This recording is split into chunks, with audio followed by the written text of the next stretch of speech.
ಸುರಪುರ ಶಾಸಕರು, ಶಹಾಪುರ ಶಾಸಕರು ಮತ್ತೆ ಸಚಿವರು, ಯಾದಗಿರಿಯ ಶಾಸಕರು, ಜೇವರ್ಗಿ ಶಾಸಕರು ಇವ್ರು ಯಾಕೆ ಬಾಯಿ ಮುಚ್ಕೊಂಡಿದ್ರು ಅಂತ.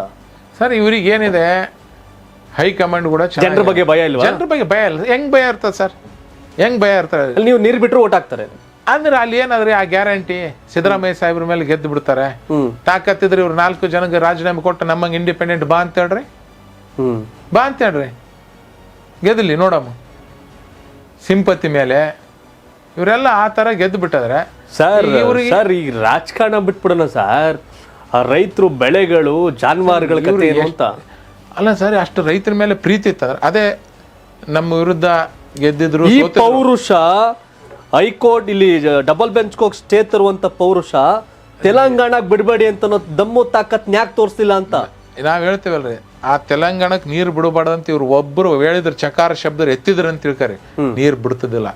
ಒಬ್ಬ ರಾಜೀವ್ ಗೌಡ ಮಾಜಿ ಸಚಿವ ಆದಂತವ್ ಗಲಾಟೆ ಮಾಡಿ ನೀರು ಸ್ಟಾಪ್ ಮಾಡಿದ ತಕ್ಷಣ ಇವ್ರಿಗೆ ತಾಕತ್ತಾಗಲ್ಲ, ಒಂದು ಹನಿ ನೀರು ತೆಲಂಗಾಣಕ್ಕೆ ಬಿಡ್ಲಿಲ್ಲ. ನಾನು ರೈತರಿಗೆ ಹೇಳಿಬಿಟ್ಟೆ, ಬಿಟ್ರೆ ಸೀದಾ ನದಿಗೆ ದುಂಕವು, ಇಲ್ಲ ಚೀಫ್ ಇಂಜಿನಿಯರ್ವರೆಗೂ ಹೇಳಿದೆ, ಒಂದ್ ಹನಿ ನೀರು ಇಲ್ಲಿಂದ ನೀವ್ ಏನಾದ್ರು ತೆಲಂಗಾಣಕ್ಕೆ ಹೋದ್ರೆ ನೀರಿನ ಜೊತೆಗೆ ನೀವು ಹೋಗ್ಬೇಕಾಗಿತ್ತ ಹುಷಾರ್ ಅಂತ ಹೇಳಿದ್ವಿ.